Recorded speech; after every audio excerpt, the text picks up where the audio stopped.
పాలక్ రైతా. ముందుగా కావాల్సిన పదార్థాలు ఏంటో చూసేద్దాం. పాలక్ రైతా తయారు చేసుకోవడానికి కావాల్సిన పదార్థాలు: పెరుగు 2 కప్పులు, పాలకూర 1 కప్పు, జీలకర్ర 1 టేబుల్ స్పూన్, జీలకర్ర పొడి 1 టేబుల్ స్పూన్, నల్ల ఉప్పు తగినంత, మిరియాలు కొద్దిగా, నూనె 3 టేబుల్ స్పూన్లు, ఎండుమిరపకాయలు 4, ఆవాలు 1 టేబుల్ స్పూన్, కరివేపాకు కొద్దిగా. పాలక్ రైతా తయారు చేసుకోవడానికి కావాల్సిన పదార్థాలన్నీ కూడా రెడీగా ఉన్నాయి. ఇక్కడ మనకు పాలకూర ఆకుకూరలో రారాజు అని చెప్పొచ్చండి. అన్ని రారాజులే. రారాజులో ఇది ఒక నెక్స్ట్ స్టెప్ రారాజు. ఎందుకు అంటే పాలకూర కేవలం మనకు ఆకుకూరల్లో కూరల్లాగా పప్పుల్లాగా మాత్రమే కాకుండా చాలా వాటికి మనం ఉపయోగిస్తూ ఉంటాం. అందుకే ఏంటి అంటే పాలకూర యూనివర్సల్ గా మనకు పిల్లలకు అందరికీ కూడా చాలా తెలిసినటువంటి ఆకుకూర. ఇందులో విటమిన్ ఏ, సి, కేలు చాలా ఎక్కువగా ఉంటాయి. అలాగే కాల్షియం, మెగ్నీషియం, ఐరన్ కంటెంట్స్ కూడా చాలా బాగుంటాయి. క్యాలరీస్ తక్కువగా ఉంటాయి కాబట్టి వెయిట్ మేనేజ్మెంట్ కి, డైజెషన్ పరంగా చూసుకున్నా కూడా చాలా చాలా మంచిది. ఇక మధుమేహం ఉన్నవాళ్ళు హాయిగా తినచ్చు. మలబద్ధకం లాంటి ఇబ్బందులు రావు. అలాగే కంటి ఆరోగ్యానికి చాలా మంచిది. పిల్లలకు అందుకే ఇస్తూ ఉంటారు కదా, వాళ్ళ ఒంట్లో నీరసంగా ఉన్న, ఏదైనా ప్లేట్లెట్స్ తగ్గిన వాళ్లకు, WBC కౌంట్ పెరిగిన వాళ్లకు, ఇలా ఏ ఇబ్బందులు ఉన్నా కూడా జ్వరాలకు ఈ పాలకూర జ్యూసు, పాలకూరను ఎక్కువగా పట్టమని చెప్తూ ఉంటారు. సూప్ రూపంలో పట్టమని చెప్తూ ఉంటారు. ఎందుకంటే ఒంట్లో లాస్ట్ ఎలక్ట్రోలైట్స్ ఏమైనా ఉన్నా కూడా చక్కగా మళ్ళీ తిరిగి మన శరీరంలోకి వస్తాయన్నటువంటి ఉద్దేశంతో పాలకూరను ఎక్కువగా వీక్నెస్ ఉన్న వాళ్ళకి ఎక్కువగా ఇస్తూ ఉంటారు. అలా ఏంటి అంటే ఓవరాల్గా మనకు పాలకూర చాలా ఇష్టమైనటువంటి ఒక చక్కటి ఆకుకూర. మరి దాంతో ఈరోజు మనం ఒక రైతా తయారు చేయబోతున్నాం. నార్మల్ రైతాస్ అందరికీ తెలుసు, పాలకూర రైతా డెఫినెట్గా చాలా మందికి తెలియదు. నేర్చుకుందాం. ఫస్ట్ ఏం చేద్దామంటే స్టవ్ వెలిగించేద్దాం. పాలకూర ఎప్పుడు కూడా మనం పచ్చిగా వెయ్యం కదా. ఎటువంటి కూరలు తయారు చేసుకున్నా, పాలక్ పనీర్ లాగా తయారు చేసుకున్నా, ఏదైనా కూడా లైట్గా నీళ్లలో ఒక 2 నుంచి 3 నిమిషాల వరకు ఉడికిచ్చి ఆ తర్వాతనే మనము మన వంటల్లో వాడుతూ ఉంటాం. అలాగే ఇప్పుడు కూడా కాస్త నీళ్లలో పాలకూరను ఉడికించుకుందాం.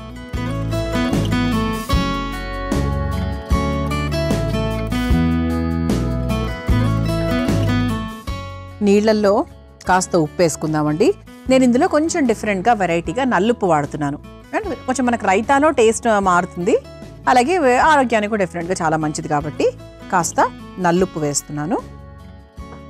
అంటే ఉప్పులో మనం పాలకూర ఉడికించినప్పుడు ఏంటి అంటే పాలకూరకు కాస్త ఉప్పు పడుతుంది, అలాగే రంగు కూడా మారకుండా ఉంటుంది.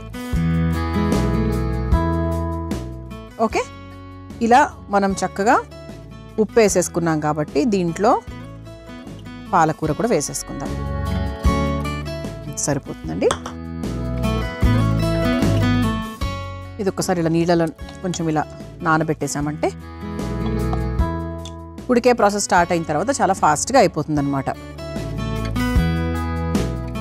ఇది మనకు ఈ పాలక రైతా అనేది ఉట్టికి కూడా తినచ్చు. నా ఉద్దేశంలో ఏంటి అంటే పాలకూర ఇవన్నీ కూడా మెండుగా ఉన్నాయి కాబట్టి యాజ్ ఇట్ ఈజ్గా బరువు తగ్గాలనుకున్న వాళ్ళు, క్యాలరీస్ తక్కువగా ఉంటాయి కాబట్టి హాయిగా ఇలా కూడా తినేయచ్చు. లేదు అంటే దీని చక్కగా ఒక పరాటా కాంబినేషన్లో, నార్మల్ చపాతీ కాంబినేషన్లో, చపాతీ కూడా బాగుంటుంది. బికాస్ ఇందులో మనకు ఆల్రెడీ పాలకూర ఉంది కాబట్టి నార్మల్ చపాతీ, పరాటా కూడా అయ్యిండనక్కర్లేదు. నార్మల్ చపాతీతో కూడా ఈ రైతా టేస్ట్ చేసుకోవచ్చు. ఇంకా పరాటాస్కి అయితే డెఫినెట్గా చాలా బాగుంటుంది. డెఫినెట్గా మనం పులావ్లు అలా చేసుకున్నా కూడా దాని కాంబినేషన్లో కూడా బాగుంటుంది. ఒకవేళ మనకి బగారా రైస్ అనుకోండి, ప్లెయిన్గా ఉంటుంది. ఇది మనకి యాడ్ చేసుకుంటే ఏంటి అంటే పోషక విలువలు అందుతాయి, చాలా టేస్టీగా కూడా ఉంటుంది. ఇది కొంచెం ఉడుకుతూ ఉంటుంది కదా. ఈలోపు మనం ఏం చేద్దామంటే ఒక మిక్సింగ్ బౌల్ తీసుకుందాము. ఇందులో 1 లేదా 2 కప్పుల పెరుగు, అంటే మనకు కావాల్సిన క్వాంటిటీ పరంగా, మనం తీసుకున్న పాలకూర క్వాంటిటీ పరంగా మనం వేసుకోవాలి. పెరుగు ఇంకొంచెం తీసుకుంటున్నానండి.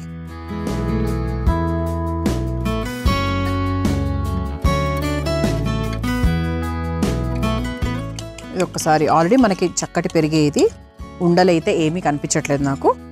ఇందులో కాస్త నల్లుప్పు, అంటే మన దగ్గర ఉన్న పొళ్ళన్నీ కూడా మనం యాడ్ చేసుకోవాలి. కాస్త నల్లుప్పు. నల్లుప్పు మామూలుగా ఏదైనా షర్బత్తులు తాగేటప్పుడు, షర్బత్ అంటే నిమ్మకాయ జ్యూసు, తర్వాత పుదీనా జ్యూసులు ఉంటాయి కదా, మనం ఇంట్లో తయారు చేసుకుంటూ ఉంటాము. అలాంటి వాటికైతే సూపర్గా ఉంటుంది. అంటే దాంట్లో ఒక ఇన్బిల్ట్ ఒక చాట్ మసాలా టేస్ట్ లాగా ఉంటుంది కాబట్టి వాటిలోకి ఎక్కువగా ప్రిఫర్ చేస్తూ ఉంటారు. అంటే ఇది కూడా మనకు కొంచెం రైతా కదా, కాస్త ఆ పుల్లటి టేస్ట్ వస్తే బాగుంటుందని నేను కూడా నల్లుప్పు తీసుకున్నాను. ఒకవేళ మీ ఇంట్లో నల్లుప్పు రెడీగా లేదు అంటే మామూలు ఉప్పు కూడా తీసుకోండి, ఇబ్బంది ఏం లేదు. కాకపోతే కొంచెం టేస్ట్ అయితే 100% మారుతుంది. ఇది కలిపేసుకున్నాం కదా. ఇప్పుడు ఇందులో జీలకర్ర పొడి వేసుకుందాం. కొంచెం ఎక్కువగానే వేసాం, కొంచెం అంటే మామూలుగా ఒక స్పూన్ అని చెప్పచ్చు.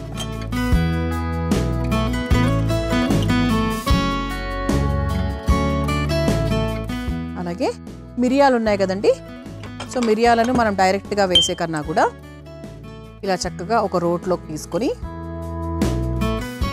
కచ్చా పచ్చాగా దంచుకుంటే సరిపోతుంది.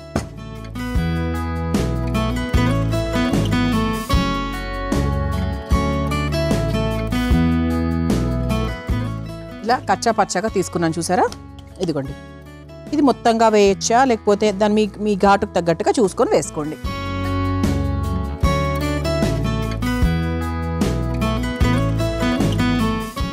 చాలా మంచిదండి. అంటే మిరియాలు ఎప్పుడూ కూడా మన ఊపిరితిత్తులకు సంబంధించి మంచిగా పనిచేస్తుంది అనమాట.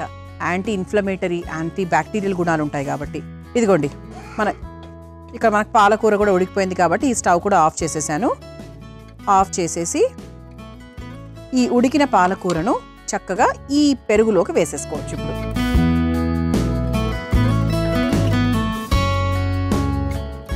నీళ్ళన్నీ తీసేసుకొని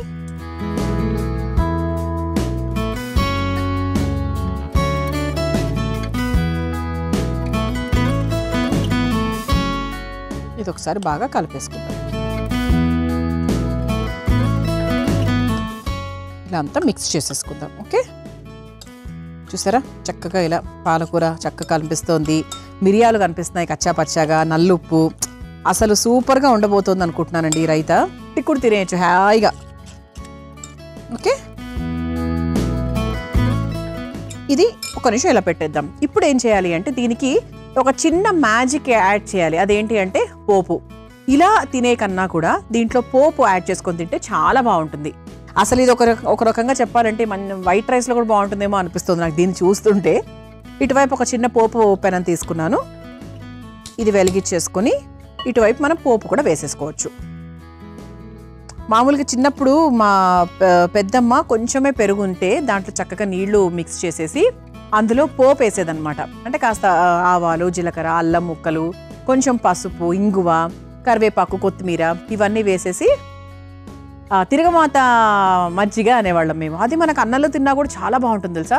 ఉట్టికి కూడా తాగొచ్చు, తర్వాత అన్నంలో కూడా తినొచ్చు. కొంతమంది ఏంటి అంటే కొబ్బరి కూడా వేసుకొని గ్రైండ్ చేసుకుంటారు. కొబ్బరి కూడా వేసుకొని మజ్జిగలో గ్రైండ్ చేసుకుని ఆ తర్వాత అందులో పోపేస్తారు. థైరాయిడ్ వాళ్ళకి చాలా మంచిదని చెప్తూ ఉంటారు. సో అలా కూడా బాగుంటుంది. చాలా ఉన్నాయండి వంటల్లో, మనకు జిమ్మిక్కులు చేసే వంటలు చాలానే ఉంటాయి. ఓకే, ఈ పెనం కూడా వేడైంది కాబట్టి కాస్త నూనె వేసేసుకుందాం.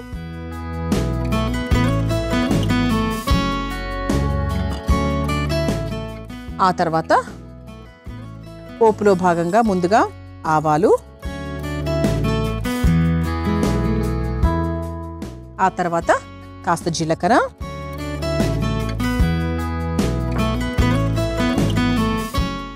ఆ తర్వాత ఎండుమిరపకాయలు. సో చక్కగా మీరు ఎండుమిరపకాయలు కొంచెం ఎక్కువగానే వేసుకోవచ్చండి. 3, 4 మన ఇష్టం, బాగుంటుంది, టేస్టీగా ఉంటుంది. ఇందులో ఒక పిసరు ఇంగు కూడా వేసుకోవచ్చు మీకు కావాల్సింటే, చాలా టేస్టీగా ఉంటుంది. ఆ తర్వాత కరివేపాకు,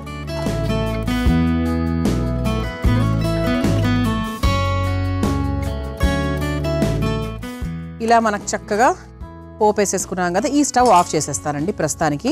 ఇటువైపు పోపు వేసేసుకున్నాము. ఇలా మనకు తయారైనటువంటి పోపుని చక్కగా ఈ మిక్సింగ్ బౌల్లోకి వేసేసుకుందాం.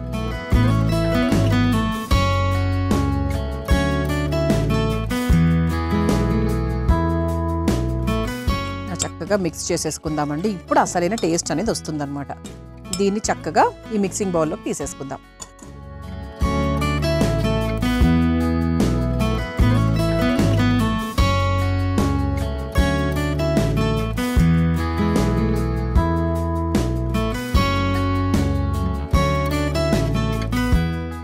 పైన నుంచి చక్కగా ఈ మిగిలిన పోపు ఏదైతే ఉందో అది ఇలా వేసేసుకోవచ్చు. ఇలా టేస్టీగా ఆరోగ్యకరమైన పాలక్ రైతా మీ అందరి కోసం రెడీ అయిపోయిందండి. మీరు తయారు చేసుకోవాలనుకుంటే కావాల్సిన పదార్థాలు తయారు చేసుకునే విధానం మరొకసారి చూసేయండి. పాలక్ రైతా తయారు చేసుకోవడానికి కావాల్సిన పదార్థాలు: పెరుగు 2 కప్పులు, పాలకూర 1 కప్పు, జీలకర్ర 1 టేబుల్ స్పూన్, జీలకర్ర పొడి 1 టేబుల్ స్పూన్, నల్ల ఉప్పు తగినంత, మిరియాలు కొద్దిగా, నూనె 3 టేబుల్ స్పూన్లు, ఎండుమిరపకాయలు 4, ఆవాలు 1 టేబుల్ స్పూన్, కరివేపాకు కొద్దిగా. పాలక్ రైతా తయారు చేసుకునే విధానం. ముందుగా ఒక బాండీలో నీళ్లు పోసి నల్ల ఉప్పు, తరిగిన పాలకూర వేసి బాగా ఉడికించుకోవాలి. ఇప్పుడు ఒక మిక్సింగ్ బౌల్లో పెరుగు, నల్లుప్పు వేసి ఒకసారి కలుపుకోవాలి. తర్వాత అందులో జీలకర్ర పొడి, దంచిన మిరియాలు, ఉడికించుకున్న పాలకూర వేసి బాగా కలుపుకోవాలి. తర్వాత స్టవ్ వెలిగించి పోపు ప్యాన్ పెట్టుకుని అందులో కాస్త నూనె వేసి కాగిన తర్వాత ఆవాలు, జీలకర్ర, ఎండుమిర్చి, కరివేపాకు వేసి వేయించుకొని పెరుగు బౌల్లోకి తీసుకొని బాగా కలిపి ఒక మిక్సింగ్ బౌల్లోకి తీసుకొని పైనుంచి మళ్లీ వేయించుకున్న పోపు వేసి సర్వ్ చేసుకుంటే పాలక్ రైతా రెడీ.